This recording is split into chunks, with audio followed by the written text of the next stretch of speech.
क्या दुनिया की अगली शक्ति परिवर्तन कहानी वॉशिंगटन या बीजिंग में नहीं, बल्कि भारत, यूरोप और दक्षिण कोरिया में लिखी जा रही है?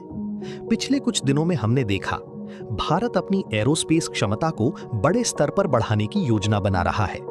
यूरोप सैन्य सैटेलाइट स्वायत्तता पर जोर दे रहा है। दक्षिण कोरिया वैश्विक रक्षा साझेदारियों का विस्तार कर रहा है। ये अलग-अलग खबरें नहीं हैं, ये वैश्विक रणनीतिक पुनर्संतुलन के संकेत हैं। आज हम समझेंगे कि ये घटनाएं क्यों महत्वपूर्ण हैं और इनका दुनिया पर क्या असर होगा।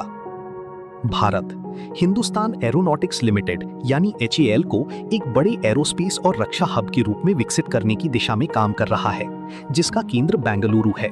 ये केवल विमान निर्माण का विस्तार नहीं है, इसमें शामिल हैं उन्नत रक्षा उत्पादन, AI आधारित एरोस्पेस सिस्टम, स्वायत्त यानी ऑटोनोमस टेक्नोलॉजी, सेमीकंडक्टर आधारित रक्षा इलेक्ट्रॉनिक्स, उच्च कौशल वाले लाखों रोजगार।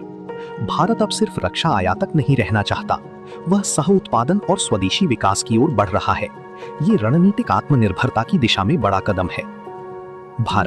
भारत के रक्षा मंत्री राजनाथ सिंह ने हाल ही में जर्मनी के साथ रक्षा सहयोग को मजबूत करने पर चर्चा की।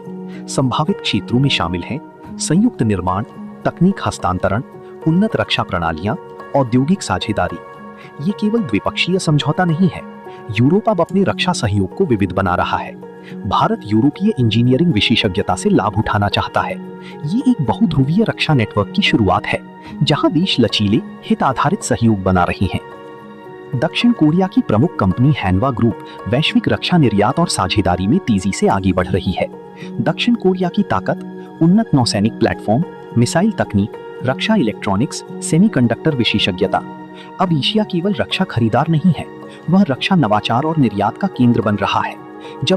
जब भारत और दक्षिण कोरिया जैसे देश उत्पादन और तकनीक में आत्मनिर्भर बनते हैं, तो वैश्विक रक्षा आपूर्ति श्रृंखला बदल जाती है।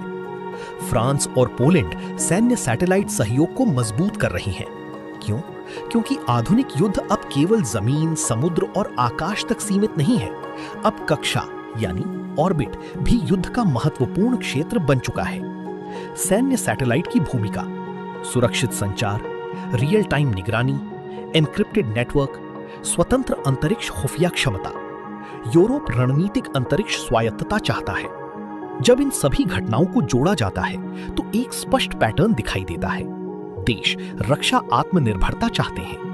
AI और सेमीकंडक्टर शक्ति का केंद्र बन चुके हैं। एरोस्पेस और अंतरिक्ष अब रणनीतिक क्षेत्र हैं। पारंपरिक गठबंधन बदल रही हैं। ये पारंपरिक शीत युद्ध नहीं है, ये तकनीकी प्रतिस्पर्धा का युग है। आज शक्ति की परिभाषा हथियारों से नहीं, बल्कि तकनीक नियंत्रण से तय हो रही है। भारत एरोस्पेस क्षमता बढ़ा रहा है।